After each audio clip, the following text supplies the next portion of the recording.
Hey, footy fans, you ready for a bit of footy fun with Footy Fin? I'm a footy fan just like you. Look, I want to give a quick summary of the two NRL prelim finals that happened over the past weekend, and then look ahead to a bit of a preview, if you will, of this weekend's blockbuster NRL Grand Final happening on Sunday.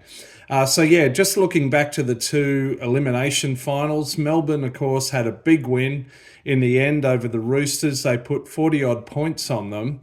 Despite that, the Roosters did come out of the blocks pretty hard in the first half. They were the first to score.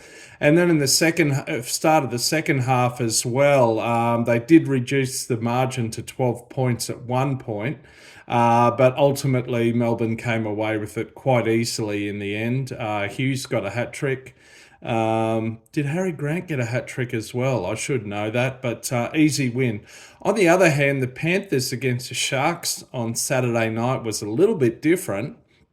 The Panthers had a few almost nervous moments, and they stuttered a bit. They were up 10-2 until, was it the 67th or 68th minute or thereabouts? So they did only score one try.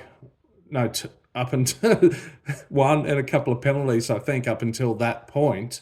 Couple of nervous moments, but then ultimately and sort of predictably on the back of a kick or two from Cleary, and a try to To'o, and then others, they got away with it and came away with the win. But as I say, the Sharks did pretty well to take them that close, if you like.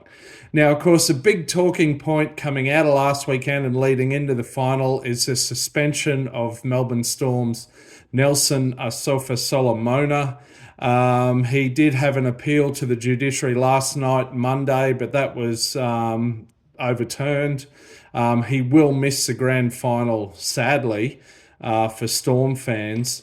Now, is it warranted? Look, I think there are different ways to look at this, and the likes of Paul Gallen and Gus Gould, who's a pretty fervent proponent and supporter of the Penrith Panthers, they've both come out and said there shouldn't be any suspension involved.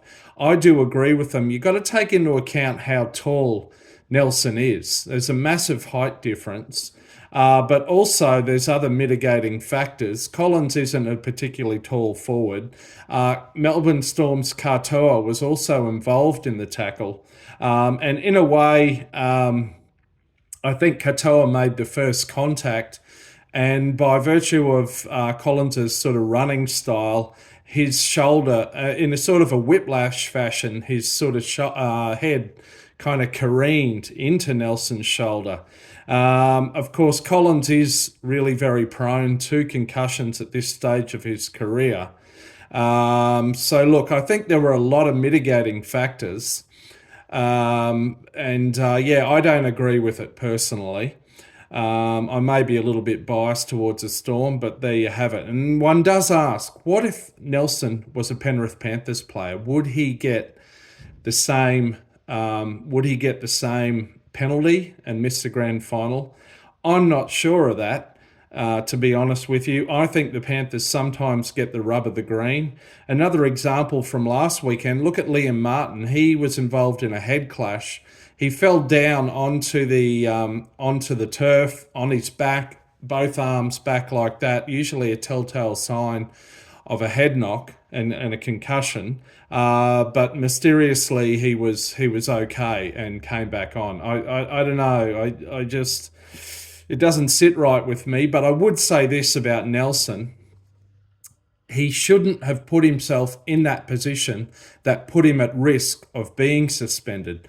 Nelson's a great player, but my view is that sometimes he just tries 10 or 20% too hard to be that hard man when he doesn't need to. So, and likewise, I think it was extremely likely the Storm were always going to win this match against the injury-plagued Roosters at home.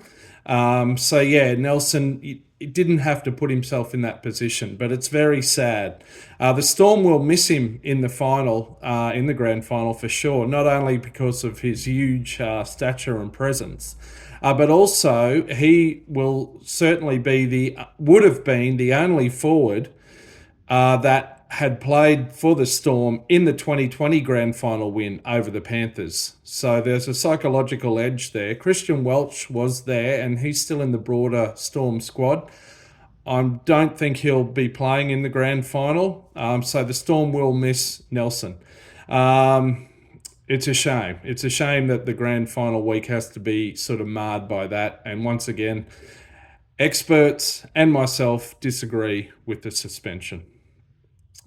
Interestingly, speaking of the 2020 Grand Final, in which the Storm beat the Panthers, the other three players for the Storm who were in that Grand Final and are due to play this weekend are all spine players. So Jerome Hughes, Cam Munster and Ryan Pappenhausen, they were all there in the 2020 win over the Panthers.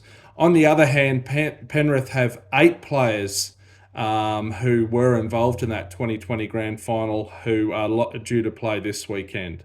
So that's interesting. Now, look, I want to just look back on a bit of history. And this isn't my tip as such. I will go through the team lists in another day or two. So look out for that video. But looking back on a bit of history, so the Panthers, we know, are the first to do a three-peat since the Parramatta Eels in the early 80s, exactly 40 years before, 81, 82, 83. Now, when Para went for their fourth in a row, a four-peat, as you will, in 1984, they were beaten by Canterbury. Indeed, Canterbury were the team who won the last Grand Final before the three-peat in 1980, just as the Melbourne Storm are the last team to win the Grand Final currently prior to the Panthers three-peat. So that's interesting, and add to that the fact that Melbourne, there is that psychological sort of background to Melbourne being the last team to beat the Panthers in a finals match and in the Grand Final. In addition, look at the Brisbane Lions in the AFL. They've just won their first Grand Final in 21 years after their famous three-peat exactly 20 years prior, 2001, 02, 03.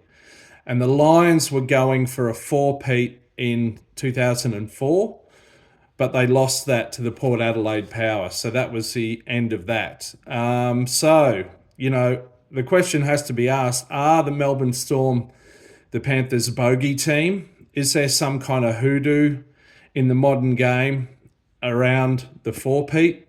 In terms of the rugby league, the four-peat hasn't been done since the Dragons in the mid-60s, almost 60 years ago. So that's interesting.